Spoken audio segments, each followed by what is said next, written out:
ನನಗೇನು ಗೊತ್ತಿರೋದು ನಾನು ಹೇಳ್ತೀನಿ. ನಿಮ್ಮ ಸಹಕಾರ ಸದಾ ನನಗೆ ಇರಲಿ ಅಂತ ಆಶಿಸ್ತೀನಿ. ನಿಮ್ಮ ಆಶೀರ್ವಾದನೂ ಬೇಕು. ಅವರ ಒಂದು ಪರಿಸ್ಥಿತಿ ನಾವು ಈಚೆಗಷ್ಟೇ ಕೇಳಿಸ್ಕೊಂಡ್ವಿ ಅವ್ರ ಹತ್ರ. ಮ್ಯಾಮ್ ನಿಮ್ಮ ಅನುಭವ ಹೇಗೆ ಎಂಬುದಾಗಿ ಅವ್ರು ಹೇಳ್ಕೊಳ್ತಾರೆ, ಮ್ಯಾಮ್ ನಾವು 17 ವರ್ಷದಿಂದ ನಾನು ಡ್ಯೂಟಿ ಮಾಡ್ತಾ ಇದ್ದೇನೆ ಅಂಗನವಾಡಿ ಟೀಚರ್ ಆಗಿ. ಎಲ್ಲೆಲ್ಲಿ ಅಂಗನವಾಡಿಗಳಿಲ್ಲ ಅಲ್ಲಿಗೆ ನನ್ನ ಟ್ರಾನ್ಸ್ಫರ್ ಮಾಡ್ತಾರೆ. ನಾನು ಹೋದಲ್ಲಿ ಹೊಸ ಅಂಗನವಾಡಿಗಳೇ ಆಗ್ತಿದೆ ಅಂತ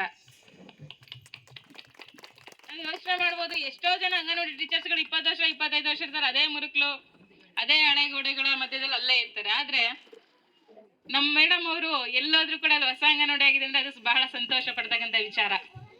ಮ್ಯಾಮ್ ನಿಮ್ಮ ಮುಂದಿನ ಏನು ಟ್ರಾನ್ಸ್ಫರ್ ಆಗಿ ಕಳಸ ಅಂಗನವಾಡಿ ಕೇಂದ್ರಕ್ಕೆ ಹೋಗ್ತಾ ಇದ್ದೀರಿ, ನಿಮ್ಮ ಮುಂದಿನ ಜೀವನ ಬಹಳ ಸಂತೋಷದಾಯಕವಾಗಿರ್ಲಿ, ಆರಾಮದಾಯಕವಾಗಿರ್ಲಿ.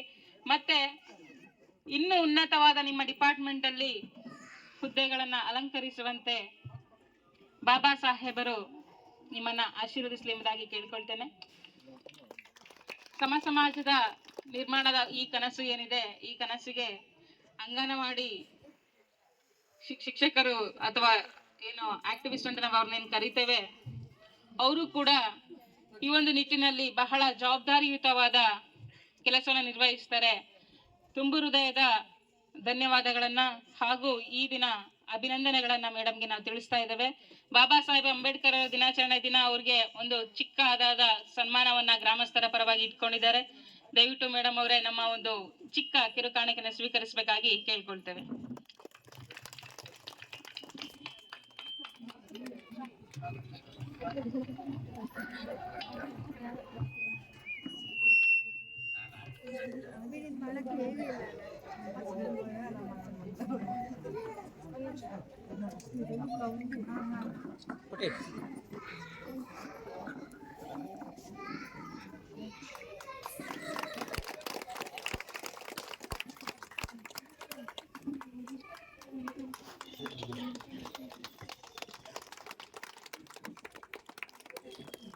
ಗ್ರಾಮಸ್ಥರ ಸವಿ ನೆನಪಿಗಾಗಿ ಒಂದು ಕಿರು ಕಾಣಿಕೆ ಕೊಡ್ತೇವೆ, ಸ್ವೀಕರಿಸಿ.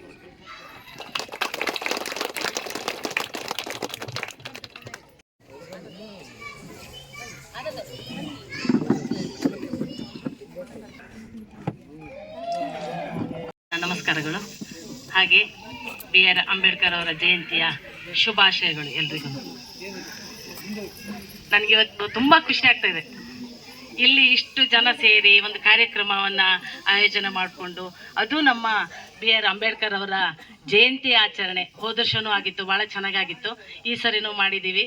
ಹೋದ ಸರಿಗಿಂತ ಈ ಸರಿ ಚೆನ್ನಾಗಾಗಿದೆ, ಈ ಸರಿಗಿಂತ ಮುಂದೆ ಚೆನ್ನಾಗಾಗಲಿ, ಇದರಿಗಿಂತ ಮುಂದೆ ಇನ್ನೂ ಚೆನ್ನಾಗಾಗ್ತಾ ಬರಲಿ. ಎಲ್ಲರೂ ಸೇರ್ಕೊಂಡು ಮಾಡಬೇಕು ಅನ್ನೋದೇ ನನ್ನ ಆಸೆ.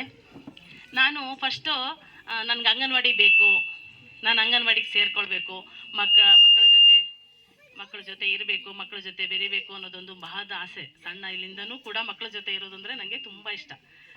ಹಾಗೆ ನಾನು ಅಂಗನವಾಡಿಗೆ ಸೇರ್ಕೊಳ್ತೀನಿ ಅಂತ ಹೇಳಿದೆ. ಆವಾಗ ಹಂದೇಡ್ಲಲ್ಲಿ ಒಂದು ಅಂಗನವಾಡಿ ಖಾಲಿ ಇತ್ತು. ಯಾರೂ ಕೂಡ ಅಲ್ಲಿಗೆ ಹೋಗೋದಕ್ಕೆ ಹಿಂಸರಿತಾ ಇದ್ರು. ಅಲ್ಲಿ ಒಬ್ಬರಿಗೆ ಹಂದಿ ಕಚ್ಚಿಬಿಟ್ಟು ಅಲ್ಲಿ ಹೋಗೋದಕ್ಕೆ ಹಿಂದೆಟ್ಟಾಗ್ತಾಯಿದ್ರು. ನನಗೆ ಆವಾಗ ಜೀವನದಲ್ಲಿ ಸ್ವಲ್ಪ ಕಷ್ಟನೇ ಇತ್ತು. ಹೇಗಾದರೂ ಒಂದು ಬದುಕು ನಡೆಸಬೇಕು ಅನ್ನೋದೊಂದು, ಅದ್ರ ಜೊತೆಗೆ ಅಲ್ಲಿ ಅಂಗನವಾಡಿ ಖಾಲಿ ಇದೆ ಅನ್ನೋದಕ್ಕೂ ತುಂಬ ಇಷ್ಟ ಆಯಿತು. ನಾನು ಅಲ್ಲಿಗೆ ಸೇರ್ಕೊಳ್ತೀನಿ ಅಂತ ಹೇಳಿದೆ. ಆಮೇಲೆ CDPO ಸರ್ ಬಂದವರು ವಿಸಿಟ್ ಹೋಗೋಣ ನೋಡ್ಕೊಂಬರೋಣ ಅಂತ ಹೇಳಿದರು. ಅಲ್ಲಿ ಹೋಗಿ ನೋಡಬೇಕಾದ್ರೆ ಹಳ್ಳಿ ಅದು ತುಂಬ ಗುಡ್ಡದ ಮೇಲೆ, ಇಲ್ಲಿಂದ ಒಂದು 3-4 ಕಿಲೋಮೀಟ್ರ್ ಆಚೆಗಾಗುತ್ತೆ. ಏನಮ್ಮ ನೀನು ಮಾಡ್ತೀಯ, ನಿಂಗೆ ಎಷ್ಟು ದೂರ ಬಂದು ಮಾಡೋಕ್ಕಾಗುತ್ತಾ ನಿನಗೆ ಅಂತ ಕೇಳಿದರು. ನಾನು ಸ್ವಂತ ಮನೆ, ನಂದು ಮಗಳು ನಾನು ಇಲ್ಲಿದ್ದವಳೆ, ಹಾಗೆ ಸೊಸೆನೂ ಕೂಡ ನಾನು ಇಲ್ಲಿಯವಳೆ. ಇಲ್ಲೇ ಕೆಳಗಡೆ ನಮ್ಮ ಮನೆ ಬರುತ್ತೆ ಬೇಟಕ್ಕಿಂತ, ಅಲ್ಲಿದ್ದ ಮಗಳು ಅಲ್ಲಿದ್ದೆ ಸೊಸೆ ನಾನು. ಹಾಗಾಗಿ ಇಲ್ಲ ಸರ್ ನಾನು ಮಾಡ್ತೀನಿ, ನಾನು ಇದಕ್ಕಿಂತ ಹಿಂದೆ ಹೋಗಿ ಸೌದೆವರೆ ಹೊತ್ಕೊಂಡು ಬರ್ತೀನಿ, ನನಗಿಲ್ಲೊಂದು ನೀರು ಬಾಟ್ಲಿ ಹಿಡ್ಕೊಂಡು ಅಂಗನವಾಡಿಗೆ ಬರೋದು ಕಷ್ಟ ಆಗ್ಲಿಕ್ಕಿಲ್ಲ ಸರ್, ನಾನು ಬರ್ತೀನಿ ಅಂತಂದೆ. ಹಾಗನ್ನೋಕ್ಕೂ ಅವರು ಸರ್ ಅಂದರು, ಆಯ್ತಮ್ಮ ನಿನಗೆ ಕೊಡ್ತೀವಿ, ನೀನೇ ಮಾಡು ಅಂತ ಹೇಳಿದ್ರು. ಅವಾಗ ಅವ್ರೇನಾದರೂ ನನ್ನ ಹತ್ರ ಬೇರೆ ಥರದ್ರಲ್ಲಿ ಏನಾದ್ರು ಕೇಳಿದರೆ ಕಷ್ಟ ಆಗ್ತಿತ್ತು ಕೊಡೋದಕ್ಕೆ. ಆದರೂ ಇಲ್ಲ, ನೀನು ಮಾಡ್ತೀನಿ ಇದೆಯಲ್ಲ, ಇಷ್ಟು ದೂರ ಇದೆಯಲ್ಲ, ನೀನು ಮಾಡ್ತೀನಿ ಇದೆಯಲ್ಲ, ನಾನು ಕೊಡ್ತೀನಿ ಅಂತ. ನಾನು ಅಲ್ಲಿಗೆ ಅಂಗನವಾಡಿಗೆ ಹೋಗಬೇಕಾದ್ರೆ ಬರೀ ಒಂದು ಅರ್ಧ ಗೋಡೆ ಇತ್ತು, ಬಾಗಿಲೇನೂ ಇರಲಿಲ್ಲ. ಮಳೆಗಾಲದಲ್ಲಿ ಒಂದು 10-20 ದನಗಳು ಬಂದು ಮಲ್ಗೋಬೋದ್ರು ಒಳಗಡೆ, ಆ ಅಂಗನವಾಡಿ ಕಟ್ಟಡದೊಳಗಡೆ. ನನಗೊಂದು ದಿನ ಎತ್ತಕ್ಕೆ ಒಂದು 2 ಹೆಡ್ಗೆ ಸಗಣಿ ಸಿಗೋದು. ಎತ್ತಿ ಎತ್ತಿ ತೆಗೆದು ಹೊರಗೆ ಹಾಕ್ತಾ ಇದ್ದೆ. ನಾನೇನೋ ಮಾಡಬೇಕು, ನನಗೊಂದು ಆಸೆ ಇದ್ದಿದ್ದೇನು ಗೊತ್ತಾ, ಸಮಾಜ ನಮಗೆ ಬೇಕಾಗಿ ವ್ಯವಸ್ಥೆ ಎಲ್ಲ ಕೊಡುತ್ತೆ. ನಾವು ಅದನ್ನು ಕೇಳಿ ಪಡ್ಕೊಳ್ತೀವೋ ಅಥವಾ ಆ ಸಮಾಜ ನಮಗೆ ಕೊಡುತ್ತೋ ಅಥವಾ ಸಮಾಜದಲ್ಲಿ ನಾವು ಹೊಂದಾಣಿಕೆಯಿಂದ ಇರೋದಕ್ಕೆ ನಮಗೆಲ್ಲ ಸಿಗುತ್ತೋ ಗೊತ್ತಿಲ್ಲ. ನಾನು ಒಂದು ಸಮಾಜಕ್ಕೆ ಅಲ್ಲಿಲೂ ಸೇವೆ ಮಾಡಬೇಕು, ಏನೋ ಒಂದು ಸಣ್ಣದಾದ್ರೂ ನನ್ನಿಂದ ಸೇವೆ ಆಗಬೇಕು, ನಾನು ಹೀಗೆ ಹುಟ್ಟಿ ಹೀಗೆ ಸಾಯಬಾರ್ದು ಅನ್ನೋದೊಂದು ಆಸೆ ನನಗಾಗ. ಹಾಗಾಗಿ ಸಣ್ಣ ಸೇವೆಯನ್ನಾದರೂ ಮಾಡಬೇಕು ಅಂತ ಹೇಳಿ ಆ ಸಗಣಿ ಎತ್ತೊತ್ತಿಗೂ ಕೂಡ ನಾನು ತುಂಬ ಖುಷಿಯಿಂದನೇ ಆ ಸಗಣಿ ಎಲ್ಲ ಎತ್ತಿ ಹೊರಗೆ ಹಾಕ್ತಾ ಇದ್ದೆ. ಆಮೇಲೆ ನಾನು ಅವ್ರ ಊರಿನವರಿಗೆಲ್ಲ ಹೇಳಿದೆ, ನೋಡಿ ಹೀಗಿದೆ, ದನಗಳು ಪೂರ್ತಿ ಬಂದು ಒಳಗಡೆ ಮಲಗ್ತವೆ, ನಾನು ಗೇಟ್ ಹಾಕಿದ್ರು ಕೂಡ ಆ ಗೇಟನ್ನು ತೆಗಿತಾರೆ. ಗೇಟ್ ಕೂಡ ನಾನೇ ಮಾಡಿದ್ದೆ. ಅಲ್ಲಿ ಅವ್ರನ್ನೆಲ್ಲ ಒಂದಿನ ಮೀಟಿಂಗ್ ಕರೆದು ಮೀಟಿಂಗಲ್ಲಿ ಕೂಡ ಹೇಳಿದೆ, ನಾನು ನಿಮ್ಮ ಮಕ್ಕಳ ಒಂದು ನಿಮ್ಮ ಊರಿಗೆ ಒಳ್ಳೇದಾಗಬೇಕು ಅಂತ ಬಯಸ್ಕೊಂಡು ಬಂದಿದ್ದೀನಿ, ನೀವು ನನಗೆ ಸಪೋರ್ಟ್ ಮಾಡಲಿಲ್ಲ ಅಂದರೆ ಖಂಡಿತ ನನಗೆ ಮಾಡೋಕ್ಕಾಗಲ್ಲ. ಇದು 100 ನಡೆದಿದ್ದು, ನನಗೆ ಮಾಡೋಕ್ಕಾಗಲ್ಲ, ನೀವು ನಮಗೆ ಸಪೋರ್ಟ್ ಆಗಿರಬೇಕು, ನೀವು ಸಪೋರ್ಟ್ ಮಾಡಬೇಕು ಅಂತ ಅಲ್ಲಿ ಇಲ್ಲಿ ಇದ್ದು ಮಕ್ಕಳನ್ನೆಲ್ಲ ಕರ್ಕೊಂಡು ಬಂದು ಅಂಗನವಾಡಿಲಿ ನಾನು ಕೈಕಾಲು ಮುಖ ತೋಳಿಸ್ಕೊಂಡು ಆ ಮಕ್ಕಳನ್ನ ಕೂರಿಸ್ಕೊಳ್ತಿದ್ದೆ. ಆಮೇಲೆ ಊರವರೆಲ್ಲ ಅವ್ರಿಗೆ ಗೊತ್ತಾಯ್ತು ನಾವಿಲ್ಲ ಏನೋ ಒಂದು ಸಪೋರ್ಟ್ ಮಾಡ್ಬೇಕು ಇವರಿಗೆ ಅಂತ.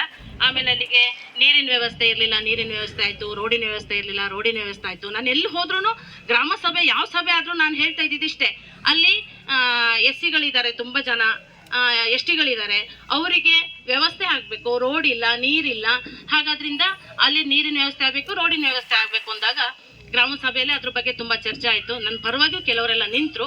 ಆವಾಗ ಅಲ್ಲಿಗೆ ಒಂದು ನೀರಿನ ವ್ಯವಸ್ಥೆ ಆಯಿತು, ರೋಡಿನ ವ್ಯವಸ್ಥೆ ಆಯಿತು, ಕರೆಂಟ್ ಆಯಿತು. ಆವಾಗ ಅಷ್ಟೆಲ್ಲ ಆದಾಗ ಅಲ್ಲಿಯವರಿಗೆ ಹೇಳಿದೆ, ಮನೆ ಕೂಡ ಅಲ್ಲಿ ಕೆಲವ್ರಿಗೆ ಇರಲಿಲ್ಲ, ಒಂದೊಂದು ಮನೇಲಿ ಒಂದೊಂದು ಚಿಕ್ಕ ರೂಮ್ ಮಾಡ್ಕೊಂಡು ಆ ರೂಮಲ್ಲೇ ಒಂದು 3-4 ಫ್ಯಾಮಿಲಿ ಇದ್ರು. ಅವ್ರಿಗೆ ನಾನು ಹೇಳಿದೆ, ನೀವು ಇಷ್ಟೊಂದು ಜಾಗ ಇದೆಯಲ್ಲ, ಈ ಜಾಗದಲ್ಲಿ ಮನೆ ಕಟ್ಕೊಳ್ಳಿ ಅಂತ. ಆ ಜಾಗದಲ್ಲಿ ಮನೆ ಕಟ್ಕೊಳ್ಳಿ ಅಂದಾಗ ಪಾಪ ಅವ್ರು ನನಗೊಂದು ರೆಸ್ಪೆಕ್ಟ್ ಕೊಟ್ಟು ಎಲ್ಲರೂ ಒಂದು ಹಿಂಗೆ ಒಂದು ಲೈನ್ ಥರ ಇತ್ತು ಜಾಗ, ತುಂಬ ಚೆನ್ನಾಗಿತ್ತು, ಏನು ಮರ ಗಿಡ ಏನು ಕಡಿಬೇಕಾಗಿರ್ಲಿಲ್ಲ. ಅಲ್ಲಿ ಒಂದು ರಾತ್ರಿ ನಾನಂದೆ, ಶನಿವಾರ ರಾತ್ರಿ ಮಾಡಿ, ಭಾನುವಾರ ದಿನ ಅಧಿಕಾರಿಗಳ ರಜೆ ಇರುತ್ತೆ, ನಿಮ್ದು ಯಾರು ಕಿತ್ತಾಕಕ್ಕೆ ಬರೋಲ್ಲ, ನೀವು ಮಾಡಿ ಅಂತಂದೆ. ಅವಾಗ ಅವರು ಎಲ್ಲ ಸೇರಿಕೊಂಡು ಮಾಡಿದ್ರು, ಒಂದು 6-7 ಮನೆ ಮಾಡಿದರು.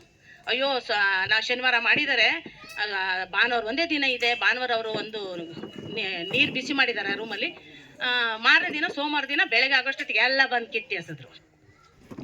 ಆವಾಗ ಕಿತ್ತಿ ಎಸ್ದಾಗ ನಾನು ಅಲ್ಲಿ ಕೂತ್ಕೊಂಡು ನನ್ನ ಫ್ರೆಂಡ್ ಒಬ್ಳು SB ಅವ್ರದ್ದು ಕಾಂಟ್ಯಾಕ್ಟಲ್ಲಿದ್ಲು. ತಕ್ಷಣನೇ ಅಲ್ಲಿಗೆ ಫೋನ್ ಮಾಡಿದೆ, ಹೀಗೆ ನಾನು ಅವ್ರಿಗೆ ಹೇಳಿದ್ದೆ, ನನಗೋಸ್ಕರ ಅವರೆಲ್ಲ ಮನೆ ಕಟ್ಕೊಂಡ್ರು, ಚೆನ್ನಾಗಿ ಎಲ್ಲ ಒಂದೊಂದು ಸಣ್ಣ ರೂಮಲ್ಲಿದ್ದರು. ನಾನು ಸರ್ವೆಗೆ ಹೋದಾಗೆಲ್ಲ ನೋಡಿದಾಗ ಹೇಳ್ತಿದ್ದೆ, ಮಾಡಿದ್ದಾರೆ, ಈ ರೀತಿ ಕಿತ್ತು ಹಾಕಿದ್ರು, ಏನು ಮಾಡೋದು ಅಂತ.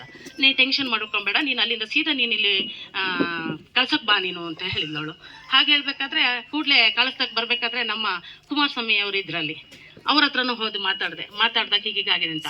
ತಕ್ಷಣನೇ ಫಾರೆಸ್ಟರ್ನೆಲ್ಲ ಕರೆಸಿ ಈಗಲೇ ಅವರಿಗೆ ಅಳತೆ ಮಾಡಿ ಮನೆ ಕಟ್ಕೊಡ್ಬೇಕು ಅಂತ ಹೇಳಿದ್ರು.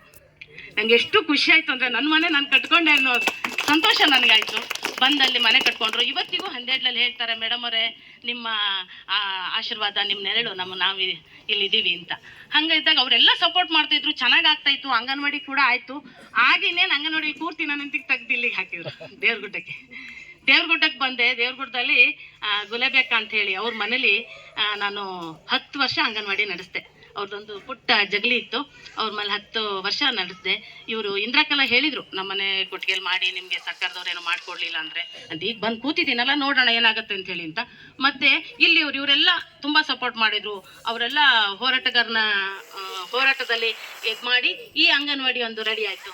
ಈ ಅಂಗನವಾಡಿ ರೆಡಿಯಾಗಿ ಈ ಅಂಗನವಾಡಿಲಿ ಒಂದು 5 ವರ್ಷ ಕೂತ್ಕೊಂಡೆ. ಖುಷಿಯಾಗಿತ್ತು. ನಂಗೆ ಎಲ್ಲರೂ ಸಪೋರ್ಟ್, ಯಾವುದೇ ವಿಷಯ. ಸರ್ ನೀವು SIR ಹೇಳಿದ್ರಿ, ಆ SIR ಇವಾಗ ಕೆಲವ್ರು ಕೊಡೋದಕ್ಕೆ ಹಿಂದೆ ಮುಂದೆ ಮಾಡ್ತಾರೆ. ಆವಾಗ ನಾನು ಯಾರು ಕೇಳಿದ್ರು ಯಾವ ರೆಕಾರ್ಡು ನನಗಿಲ್ಲ ಅಂತ ಹೇಳ್ತಿರ್ಲಿಲ್ಲ, ಪಟ್ಟ ತೆಗೆದುಕೊಡೋರು. ನನ್ನ ಮೇಲೆ ಅಷ್ಟು ನಂಬಿಕೆ ಇತ್ತು. ಇವಾಗೆಲ್ಲ ಏನು ಹೇಳ್ತಾರೆ ಗೊತ್ತಾ, ಅಯ್ಯೋ ಆಧಾರ್ ಕಾರ್ಡ್ ಕೊಟ್ರೆ ಹಂಗಾಗುತ್ತೆ, ಅಯ್ಯೋ ರೇಷನ್ ಕಾರ್ಡ್ ಕೊಟ್ರೆ ಹಿಂಗಾಗುತ್ತೆ ಅಂತ ಹೇಳ್ತಾರೆ. ಆದರೆ ಯಾರು ಕೂಡ ಒಂದು ಮಾತು ಮಾತಾಡ್ದೇನೆ ನನಗೆ ಎಲ್ಲ ರೆಕಾರ್ಡ್ಸನ್ನು ತೆಗೆದು ನನ್ನ ಕೈ ಕೊಡೋರು. ನನ್ನ ಕೈಲಿ ತಿಂಗಳಗಟ್ಟಲೆ ಇದ್ರು, ಟೀಚರ್ ನಿಮ್ಮ ಹತ್ರ ಇದ್ರೆ ನಮ್ಮ ಹತ್ರ ಇದ್ದಂಗೆ ಅಂತ ಹೇಳ್ತಾ ಇದ್ರು. ಯಾರು ಕೂಡ ನನಗೆ ನನ್ನ ಬಗ್ಗೆ ಇದು ಮಾಡ್ಕೊಂಡಿಲ್ಲ, ಅಂದರೆ ಏನಾದ್ರು ಮಾಡ್ಬೋದು ಇವರು ಅನ್ನೋದು, ತಗೊಂಡೋಗಿ ಏನಾದರೂ ನಮ್ಗೇನಾದ್ರು ಎಫೆಕ್ಟ್ ಆಗ್ಬೋದು ಅಂತ ಹೇಳಿ ಯಾರೂ ತಿಳ್ಕೊಂಡಿಲ್ಲ. ಎಲ್ಲ ರೆಕಾರ್ಡ್ಸನ್ನು ಕೊಡ್ತಿದ್ರು, ಎಲ್ಲ ಸಪೋರ್ಟ್ ಮಾಡ್ತಿದ್ರು, ಎಲ್ಲ ಊರವರೆಲ್ಲ ತುಂಬ ಸಪೋರ್ಟ್ ಮಾಡ್ತಾ ಇದ್ರು. ಖುಷಿ ಆಯಿತು. ನಾನೇನೇನು ಆರಾಮಾಗಿರ್ತೀನಿ ಅನ್ನೋ ತಿಗಿಲಿಂದ ತೆಗೆದು ಕಳ್ಸಕ್ಕೆ ಹಾಕಿದ್ರು. ಕಳಿಸ್ದಲ್ಲಿ ಒಂದಿಷ್ಟು ದೊಡ್ಡ ರೂಮಲ್ಲಿ ಮಕ್ಕಳು ಕೂರೋದಲ್ಲೇ, ಅಡುಗೆ ಮಾಡ್ಕೊಳ್ಳೋದಲ್ಲೇ, ಸಾಮಾನು ಇಟ್ಕೊಳ್ಳೋದು ಅಲ್ಲೇ, ಇದರಲ್ಲಿ ಮಕ್ಕಳು ರಿಸರ್ಚಿಗೆ ಹೋಗ್ಬೇಕಾದ್ರೆ ಒಂದು ಅಷ್ಟು ದೂರ ಹೋಗಬೇಕು. ತುಂಬ ಬೇಜಾರಾಯಿತು. ನಾನಂದೆ ನಾನು ಎಲ್ಲರೂ ಒಂದು ಕಡೆ ನೆಮ್ಮದಿಯಲ್ಲಿ ಇರಬೇಕು ಅಂದರೆ ನಂಗೆ ಹಿಂಗೆ ಆಗ್ತಾ ಇದೆಯಲ್ಲ ಅಂತ ಹೇಳಿ ಅಲ್ಲೂ ಕೂಡ ಹಾಗೆ ನಾನೊಂದಿನ ಗ್ರಾಮ ಪಂಚಾಯತಿಯಲ್ಲಿ ತುಂಬ ಮಾತಾಡಿದಾಗ ಅವ್ರು ನಿಮಗೆಲ್ಲ ನಾವು ಮಾಡ್ಕೊಡ್ತೀವಿ, ನಾನು ಟ್ರಾನ್ಸ್ಫರ್ ತೊಗೊಳ್ಳಲ್ಲ, ನಂಗೆ ಟ್ರಾನ್ಸ್ಫರೇ ಬೇಡ, ನಂಗೆ ದೇವ್ರಗುಡ್ಡ ಚೆನ್ನಾಗಿದೆ, ಎಲ್ಲ ಸಪೋರ್ಟ್ ಮಾಡ್ತಾರೆ, ನಾನು ದೇವ್ರಗುಡ್ಡದಲ್ಲಿ ಇರ್ತೀನಿ ಅಂತ ಹೇಳಿದಾಗ ಇಲ್ಲ ನೀವು ಟ್ರಾನ್ಸ್ಫರ್ ತೊಗೊಳ್ಳಿ ಮೇಡಮ್ ಅವರೇ, ನಾವು ಇಲ್ಲಿ ನಿಮ್ಗೆ ಏನು ವ್ಯವಸ್ಥೆ ಮಾಡ್ಬೇಕು ನಾವು ಮಾಡ್ಕೊಡ್ತೀವಿ ಅಂತ ಹೇಳಿದರು. ಅಲ್ಲಿ ಕೂಡ ಅಂಗನವಾಡಿ ಭಾಳ ಚೆನ್ನಾಗಿ ಆಗ್ತಾ ಇದೆ. ಇನ್ನೇನು ಜೂನಿಗೆ ಓಪನ್ ಮಾಡಿಕೊಡ್ತಾರೆ ಅಂತ ಅನಿಸುತ್ತೆ ನನಗೆ. ಭಾಳ ಅದೊಂದು ಹೆಮ್ಮೆ ವಿಚಾರ. ನಿಂತಿದ್ರು, ನಿಮ್ಮನ್ನ ಬಿಟ್ಟು ನಾನು ಆಚೆ ಹೋಗಕ್ಕೆ ಮನಸ್ಸಿಲ್ಲ. ಇದು ಬಾಲವಿಕಾಸ ಸಮಿತಿ ಅಧ್ಯಕ್ಷರು ಕೂಡ ನಂಗೆ ತುಂಬ ಸಪೋರ್ಟ್ ಆಗಿದ್ರು. ಎಲ್ಲರೂ ಅಂತ ಹೇಳಿದ್ರೆ ಎಲ್ಲರೂ ನಂಗೆ ಒಬ್ಬೊಬ್ರು ಹೆಸರು ಹೇಳಿದ್ರು ಇನ್ನೊಬ್ರಿಗೆ ಬೇಜಾರಾಗುತ್ತೆ, ಎಲ್ಲರೂ ಹೆಸರು ಹೇಳೋಕ್ಕೂ ಕಷ್ಟ ಆಗುತ್ತೆ, ಯಾಕಂದ್ರೆ ಟೈಮ್ ಆಯ್ತಲ್ಲ. ಹಂಗಾದ್ರಿಂದ ಇಲ್ಲಿ ಒಂದಿಬ್ಬರು 4 ಜನ ಹೆಸರು ಹೇಳಬಲ್ಲೆ ಅಷ್ಟೇ. ಆದರೆ ನನ್ಗೆಲ್ಲರೂ ಇಡೀ ಊರವರೇ ನಂಗೆ ಸಪೋರ್ಟ್ ಮಾಡಿದ್ದೀರಾ. ನಾನು ನಿಮಗೆ ಹೇಳಿರ್ಲಿಲ್ಲ ಅವಾಗ, ನಾನು ಬಂದು ಯಾವುದೋ ಒಂದು ಕಾರ್ಯಕ್ರಮ ಮಾಡಿನೇ ನಿಮಗೆಲ್ಲ ಹೇಳಬೇಕು ಅಂತ ಒಂದು ಆಸೆ ಇತ್ತು. ನಿಮ್ಮ ಮನೆ ಮಗಳು ನಾನು, ನಿಮ್ಮ ಮನೆ ಸೊಸೆ ಕೂಡ ನಾನು ಮುಂದೆ ಹೋದ್ರೂ ಕೂಡ ಈ ಕಡೆ ತಿರುಗಿ ನೋಡ್ತಾನೆ ಇರ್ತೀನಿ, ಈ ಕಡೆದಲ್ಲಿ ಯೋಚನೆ ಮಾಡ್ತಾನೆ ಇರ್ತೀನಿ. ನೀವೇನು ಬೇಕಾದರೂ ನನ್ನ ಹತ್ರ ಕೇಳಿ, ನನ್ನಲ್ಲಾಗಿ ಸಹಾಯ ಮಾಡ್ತೀನಿ, ನನಗೇನು ಗೊತ್ತಿದೆ ಅದು ನಾನು ಹೇಳ್ತೀನಿ. ನಿಮ್ಮ ಸಹಕಾರ ಸದಾ ನನಗೆ ಹೀಗಿರಲಿ ಅಂತ ಆಶಿಸ್ತೀನಿ. ನಿಮ್ಮ ಆಶೀರ್ವಾದನ ಬೇಡ್ತೀನಿ. Thank you.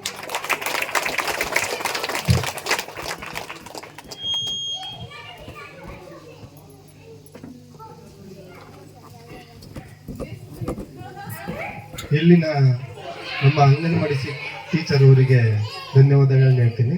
ಯಾಕೆಂತಂದರೆ ಅವರು ಕೇವಲ ಅಂಗನವಾಡಿ ಶಿಕ್ಷಕರಲ್ಲ, ಅವರು ಕೆಲವು ಗ್ರಾಮಗಳನ್ನು ಬದಲಾವಣೆ ಮಾಡಿದಂಥ ಮಹಾನ್ ಪ್ರಾಮಾಣಿಕ ಸೇವಕರು. ಅವರಿಗೆ ಧನ್ಯವಾದಗಳನ್ನ ಹೇಳ್ತೀನಿ. ಜೊತೆಗೆ ಅವ್ರಿಗೆ ಇದೇ ಥರ ವಯಸ್ಸಾಗದಂಗೆ ಇರಲಿ, ಯಾಕೆಂದರೆ ಮಕ್ಕಳ ಜೊತೆ ಆಟ ಆಡ್ಕೊಂಡು